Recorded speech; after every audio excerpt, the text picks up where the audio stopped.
তিনটা গরম আমাদেরকে জাহান্নামের শিক্ষা দেয়।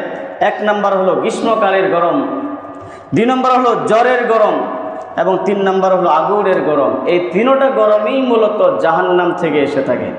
গ্রীষ্মকালের গরমও, জ্বরের গরমও, জ্বর যখন ওঠে তখন এমন গরম হয়, এমনিভাবে প্রিয় হাজিরিন আগুনের গরম। যা হোক, এই যে গরম, এই গরমে আমাদেরকে করণীয় কি, আমাদের জন্য করণীয় কি, আমরা কি করব?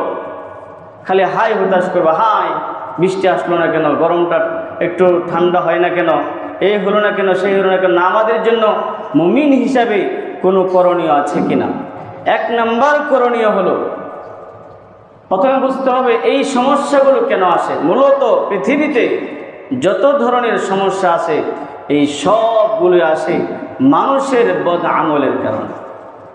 আল্লাহ রাব্বুল আলামিন বলেন, ظهر الفساد في